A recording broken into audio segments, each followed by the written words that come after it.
Gumagawa po kami dito ngayon.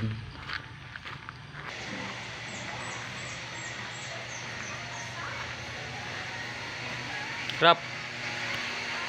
I-off ang sounds, i-off ang sounds. Dito na ka. Okay.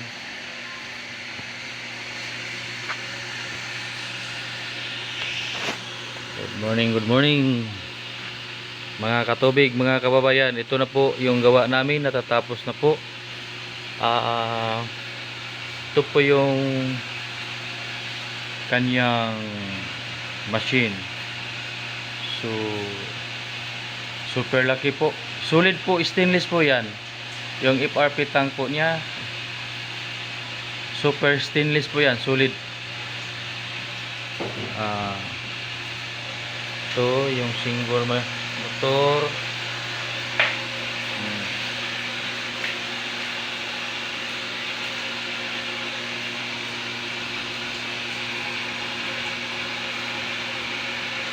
Hi Rap. Hello, tapos na rin. Tapos na rin. Paghihirap. So ito po yung lababo niya. Yan. Improvise gooseneck po. Malayo kasi yung supplier dito. Ginawa ko lang muna is ito. Yan. Yan po yung gooseneck niya. Saka source filter, source filtration, dalawa bago ipasok sa source tank. Yun. Dalawang tangke po yan, 1,000 bawat isa.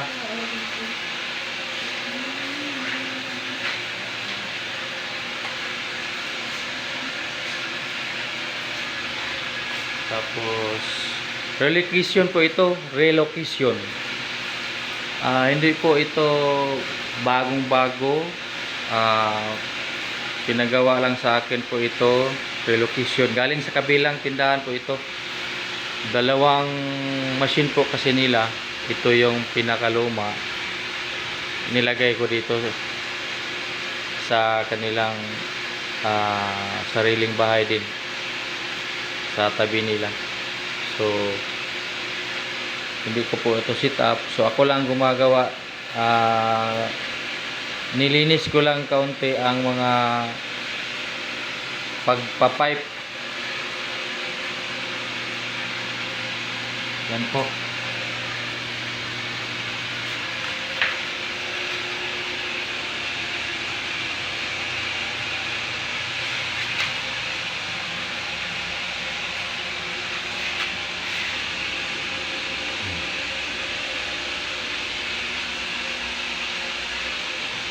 So hindi po nakalapat po ang mga PVC sa flooring.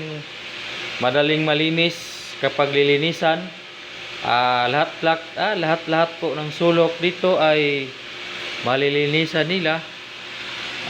Hindi katulad ng hindi lang ako nagbanggit ng ibang mga water station na napakadumi. Maraming nakakalat na PVC pipe nakalapat sa flooring. Iyon po ang ayaw ko. Kasi pag maglinis na po, ayaw hindi malilinisan lahat. Kasi sumasabit po yung mga dumi sa nila, sa sahig. So ito po yung membrane po niya, apat po. 1, 2, 3, 4. Apat po ang membrane po niya. Feed pump for product. 2 horsepower po. 2 horsepower po ang kanyang RO motor. May din ito, filter nakalagay sa loob. 5 filter po ang nakalagay po dito. Sediment filter po ang nakalagay.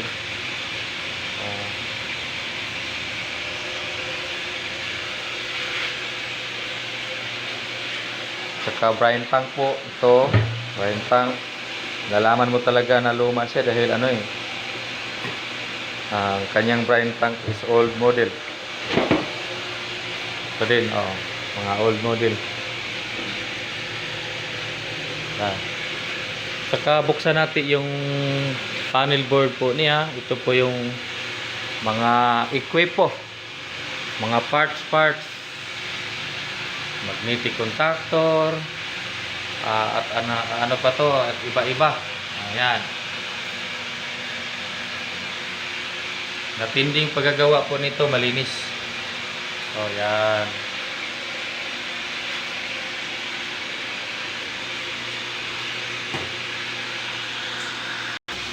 Nagbakwas po kami ngayon sa souvenir. Kaya matagal, automatic kasi po itong ano nila eh. So yan. So medyo matagal-tagal din. Hintayin lang natin ha.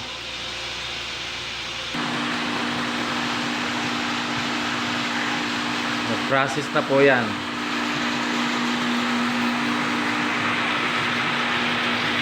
Ito po yung production po niya.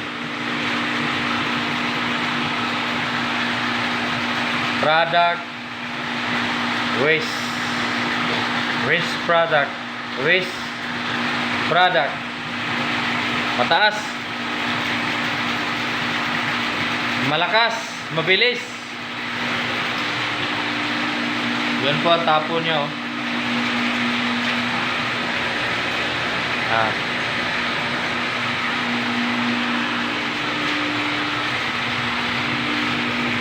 Kung gusto mong pang malakasan, ito po yung ganitong machine. 2 horsepower, malaking FRP tank. Yan. Tapos 4 na membrane or 5. Talagang matindi. Hanggang dito na lang po tayo. Ito po yung gawa namin, located at Maragusan, Davao de Oro. Ito po yung machine po nila, product flow at waste. Yan po. Nagpapasalamat po sila sa kanilang machine na natapos na. At hanggang dito na po tayo. Maraming salamat po. Paki-subscribe my YouTube channel, Ranil Magallanes de Lihero, my FB page, Ranil Magallanes de Lihero. Paki-share po, like and comment. Importante po, maka-subscribe tayo sa aking YouTube channel, Ranil Magallanes de Lihero po. Thank you and God bless. Good luck. At maraming salamat Lord sa lahat-lahat po. Ikaw lang po ang nakakaalam sa aming lahat, sa aming negosyo, lahat ng aming kilos dito sa mundo. So maraming salamat po. Thank you for blessing. Another blessing po. Sana mabigyan mo po kami ng blessing. Thank you po. Sa ngalan ni Jesus Christ. Amen. Thank you. God bless. Bye-bye.